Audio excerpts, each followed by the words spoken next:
Hello and welcome to Tiski. Something's. Oh, Oh, yeah? yeah?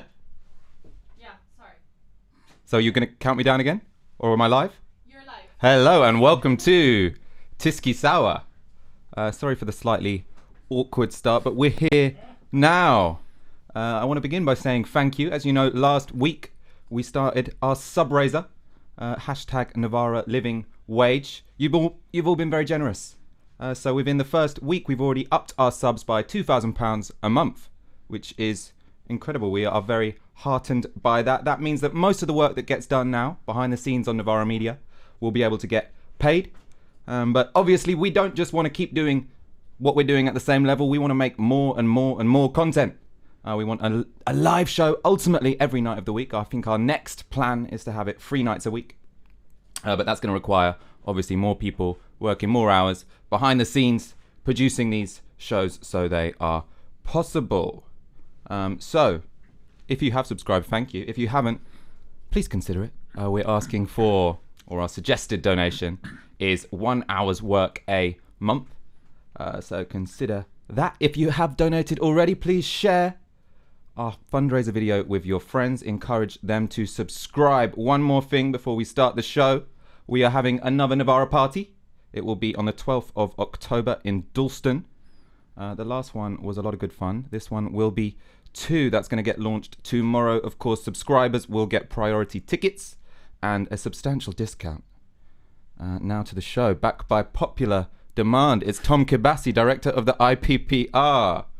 Thank you for joining us. Good to be here, Michael. You're here because last week you launched a very high-profile report fronted by the great and good, including the Archbishop of Canterbury, about how the UK economy should be transformed. It was called Prosperity. Well, it is called Prosperity and Justice, a plan for a new economy. It's gone down quite well. It's gone down very well, I think. I mean, it's been an interesting week. It's had support from all kinds of quarters. So it's got a very nice write-up from the Financial Times, from The Economist.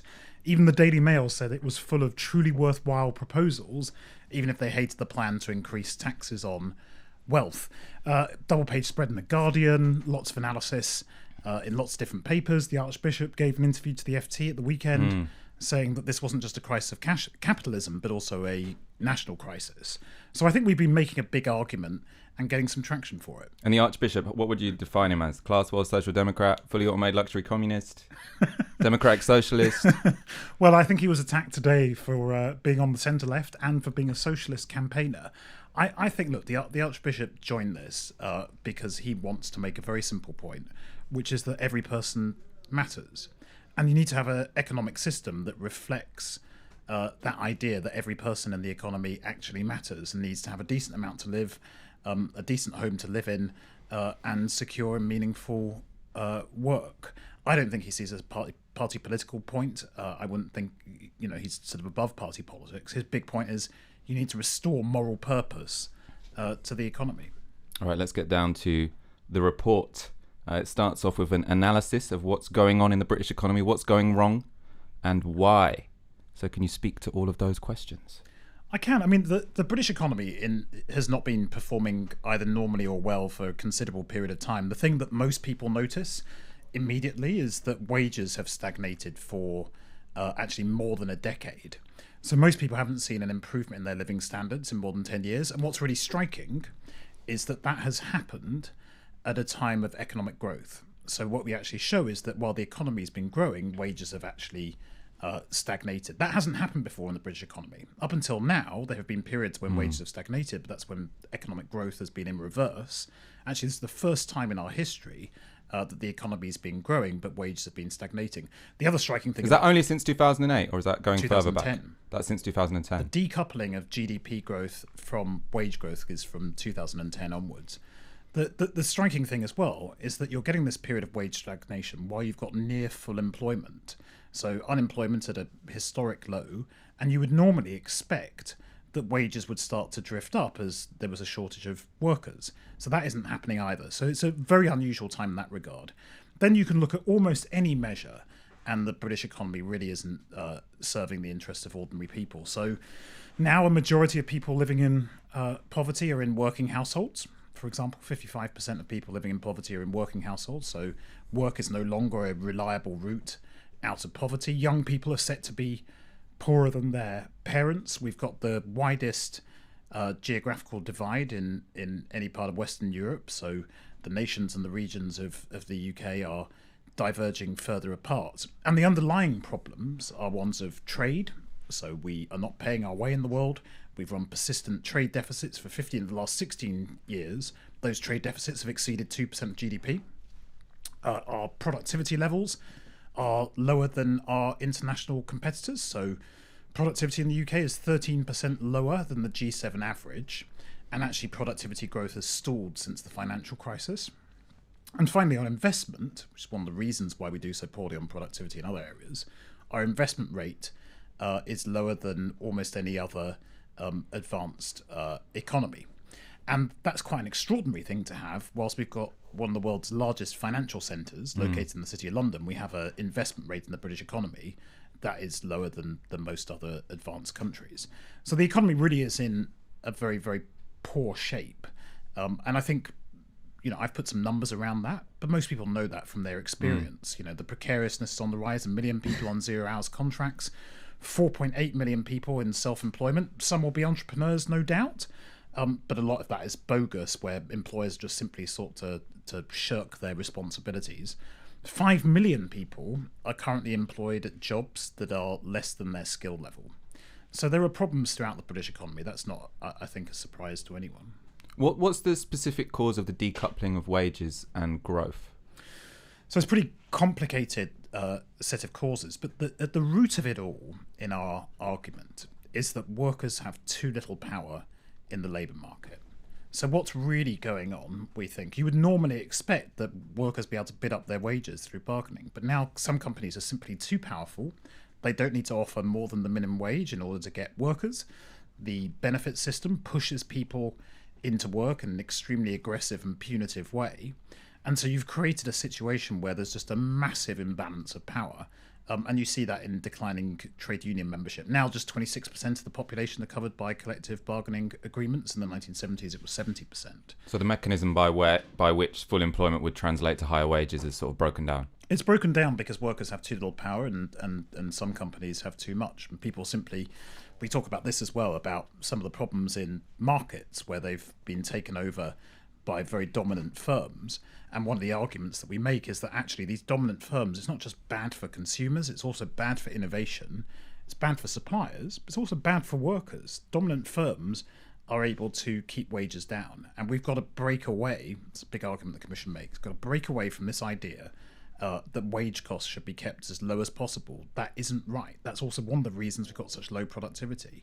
If you invest in people, you get higher productivity. If you simply decide that it's easy and cheap to add another worker, you'll keep on doing that. And that explains, we think, a large part of the reason that productivity is so poor in the UK. I want to talk about time frames, so how far back does it go? It seems like there's two periods that are relevant to the report. One is since the 1980s and one is since the 2010s, or since 2010 specifically.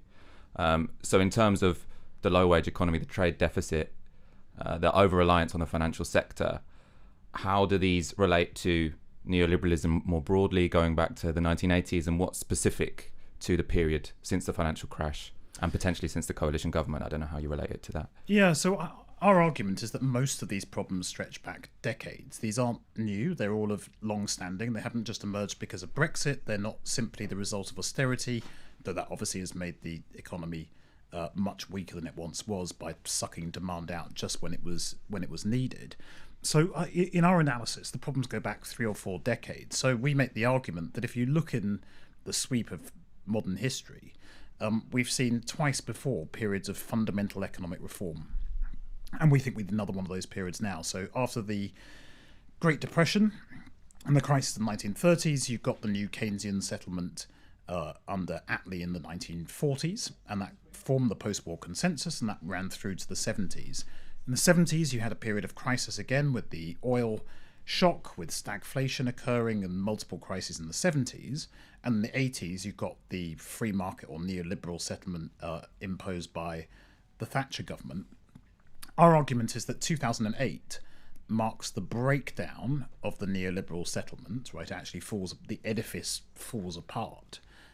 We've now been in a period of crisis for 10 years. So now is exactly the moment, 10 years on, to be forging a new economic settlement. And we think our book, Prosperity and Justice, is a decent roadmap for forming that new economic settlement. So in your description there, you talked about neoliberalism. Where does the IPPR fall in the debate of whether or not it exists? Is it mentioned in the report? Well, I think we do mention it, but I think our point would be that you can call it neoliberalism, you can call it free market reforms. Clearly, in the 1980s, a set of propositions that markets should be as lightly regulated as possible, that taxes should be as low as possible, that union power and workers should be confronted and challenged, that companies should be able to do more or less what they want, that financial markets should be deregulated. But that set of propositions, you can call it free market reforms if you like, or you can call it neoliberalism if you like. I mean, there's no question that exists. So it's not a serious debate to question whether it exists. I can't remember who it was who wrote that ridiculous piece for... John Rentoul thinks it doesn't exist. I think someone from Sky wrote a piece saying there was no such thing as neoliberalism. Yeah, I can't remember who it was, but I remember that piece. And that started off the Twitter debate. So yeah, if people like John Rentoul don't think it exists, I think John McTernan doesn't think it exists. We're going to have a debate on here one day about whether or not it exists. But I mean, it's a bit idiotic because it's clear that our current conditions are caused by a set of propositions and beliefs that have been implemented by successive governments. And actually, one of the arguments we make in this report is that you can't blame a particular politician or political party. Actually, these problems have accumulated under successive governments. Now, just because it's happened under successive governments doesn't mean that no one's responsible, right? These decisions aren't an accident. They've been done deliberately. And actually, it's a choice to change it if we want to change it. But we should also be clear that this has happened for 30 or 40 years of policy making that has taken us into this direction. All right, let's look at the proposals. Yeah. There's a 10-point plan. I'm not sure if we'll go through all 10, but we'll... part plan. A 10-part plan. There are 73 recommendations. Okay. Well, we're definitely not going to go through all of them then. We'll go through some of the 10 parts. I've got time, Michael. Actually, I mean, if there's enough demand in the comments section, maybe we'll go through all 73, but I'm kidding. We'll start with the big ones. All right. So, I mean, a key plank of it is about industrial strategy and national investment banks. Yeah. How similar is this to what the Labour Party were proposing last year? Well, what we've said is that you need a new industrialisation, right? So there's a lot of obsessing at the moment about trade deals, and people thinking that somehow trade deals are going to solve our problem. Well, our problem is not that we don't have good enough trade deals; it's that we don't have enough to sell to the world. And so we call for a process of new industrialisation, building industrial clusters up and down the country to create more good, well-paying jobs at home and to be able to sell more abroad. We actually think there's a terrific opportunity with the distribution of UK universities. So what's a bit different in this country from many other features of it, so if you look at productivity or wages or so on, they're hugely skewed. What is interesting is that there are good universities located in every corner of the UK, and those can be the kind of anchor points for building out these industrial clusters. Now, to do that, you will need to increase investment. So we say that investment needs to increase to 3.5% of GDP. That's the G7 average. And who's doing that? The state? It's the state. It's about half of that. So public investment needs to increase to about 3.5% of GDP, about 15 billion increase in public investment every year. And we propose a national investment bank that we think should be capitalised at about 20 billion in order to provide the investment to get those companies and those clusters off the ground. So that the National Investment Bank would finance infrastructure, it could finance housing, but it would also take equity stakes in new businesses. One of the reasons that that's important, so why does the National Investment Banks, why are they successful? So you see them in Germany, for example, the KfW. So Germany already have one, so this isn't sort Germany, of like an idea that's being magicked out of the air. No, many countries have one. This is just a normal part of economic policy in many places. You know, if you look at our report, it's sort of revolutionary in the UK in many respects, but in continental Europe, this is sort of common sense in many countries. So Germany has a KfW.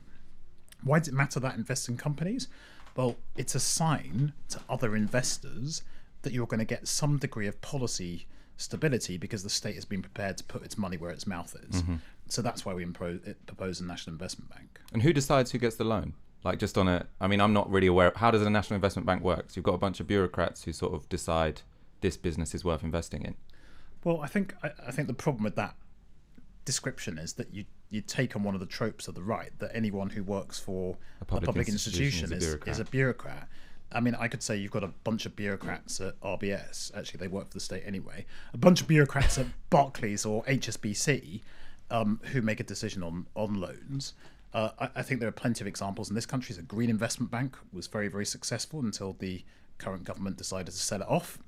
And plenty of examples in other countries of having a public institution, so public, but a national investment bank doesn't need to be an arm of the state.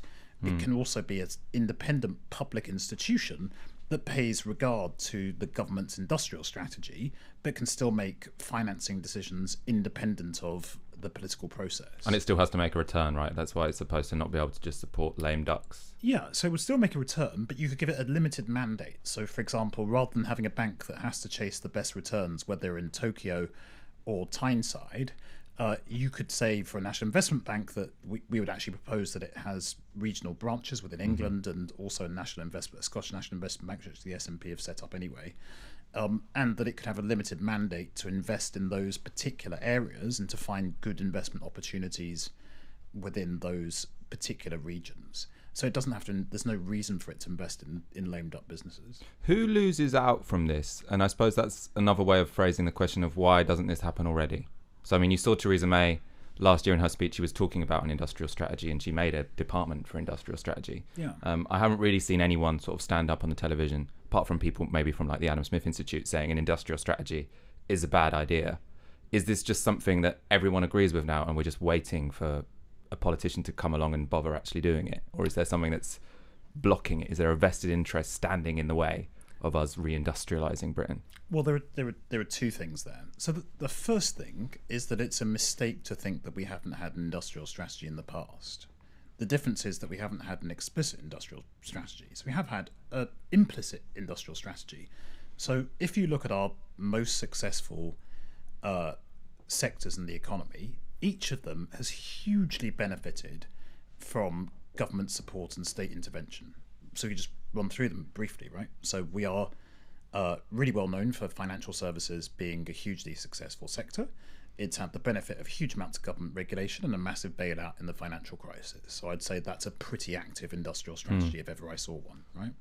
The automotive sector has been one of our most successful exporters. Automotive exports have increased from 19 billion to 43 billion since 2009. And that's benefited from a huge government intervention to restructure the automotive industry back in, I think, 2008, 2009. Take life sciences. Life sciences sector, one of the most successful life sciences sectors anywhere in the world. The productivity of the life sciences sector is actually higher than either the US or Germany.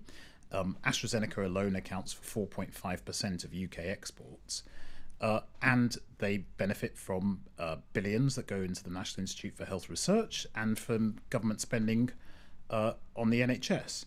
Take the creative industries, right? The role of the BBC plays in the success of the creative industries here and elsewhere in the world. And then finally, the obvious one where the government is both the customer and also the salesman around the world. Head of sales and marketing is the UK Prime Minister, which is obviously the defence and aerospace industry.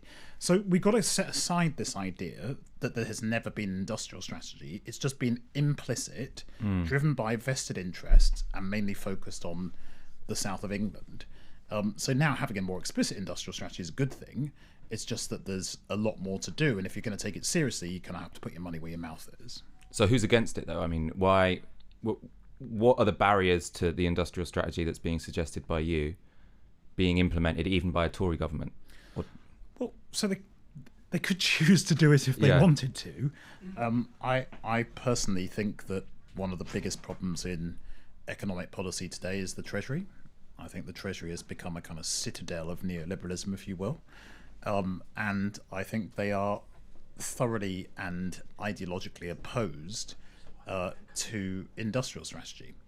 I think that you've seen some interventions by the Business Secretary, Greg Clark, and I think he's actually done some pretty decent work. But the reality is the power still sits in the Treasury. Philip Hammond has next to no interest in industrial strategy. And so industrial strategy has been hugely underpowered compared to what it could be if the government were prepared to up the investment rate, which it's not prepared to do because of this fetishizing of the deficit and because of an ideological opposition to state involvement. It's just, Aaron, you're supposed to walk behind the cameras, not in front of them. Cut to, I'm joking, sorry. cut to Tom. So. Oh, sick. Okay, right, good. Where was I? Oh yeah, I suppose just to hone down, I'm going to go on to automation in a second. But I suppose like in social science, you can say there's sort of like a structural explanation and an institutional one. And I feel like you've given sort of like the institutional one, where it's very much the culture in the treasury and the ideology of politicians that has given us this particular neoliberal economy, instead of sort of structural features of the economy, which, for example, could give the City of London a veto because of its sort of structural power.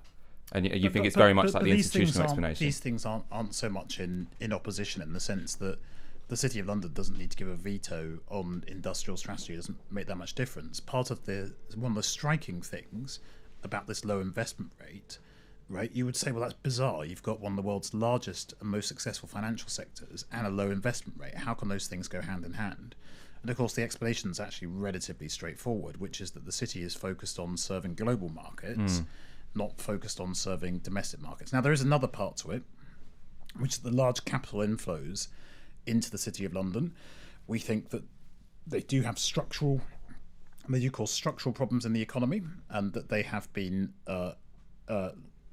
resulting in an artificially high exchange rate, which has made British goods exports less competitive abroad than they would have been. But you've also got to remember in all of this, right, to what extent is this structural versus institutional? You know, in the 1980s, Thatcher drove a process of deindustrialization that was deliberate, and the thesis was that somehow you'd wipe out all of these old industries, and just out of nowhere, the free market would create new great jobs and attract investment. And that was pretty obviously ridiculous. Very few other countries in the world went in anything like that kind of approach. So, you know, how do we get to where we are? It's not an accident. But people do get filthy rich from it, right? People benefited from it. Because there's the explanation where it's rational to do it, but there was just a sort of 0.1% that really benefited from what looks like, from any other perspective, a completely irrational policy. Yeah, but I think if you take the people who've become hugely wealthy on the back of the Big Bang and the deregulation of the city, it's not necessarily the case that you then had to ignore every part of the country and not have an industrial strategy, right? You could have done both. You could have done both. So I think I would not want to give the impression that somehow this was inevitable. It was not inevitable. We did not have to end up being like this, right? Wiping out the industries that supported whole communities was fundamentally a choice, and we could have made different choices, and we are still suffering the after effects of that brutal destruction of so much of the industrial base of this country. All right, we're moving on to automation. Yeah. You talk about managed automation or facilitated automation. I can't remember what. Managed automation. Managed automation. Yeah. Are we talking jobless future? So we actually don't think there'll be a jobless future. We think that most of the discussion about that is a bit of hype. If you look, the process of automation has been going on for 200 years. So artificial intelligence certainly expands the scope of jobs that can be automated, but actually there's very few jobs that can be automated in their entirety. So it's usually a proportion of a job, not a whole job, that gets automated. So much like other periods of automation have reshaped employment in the past, we think they will in the future. We think the real challenge from automation actually is less about will there be this jobless future, but more about inequality. And the reason for that is that the people who are most likely to be impacted by the change in jobs are people at the low end of the labour market, and they are more likely to have jobs that can be fully automated, but they're also less well equipped, less educated, less skilled, and less able to respond to change in the labour market. So you hit the poorest disproportionately hard on the employment side. The second reason, obviously, is that as you increase the capital intensity of the economy, you have more robotics, more artificial intelligence, and so on. You increase the returns to capital because there's more capital deployed in the economy. And the real risk is that you see these great productivity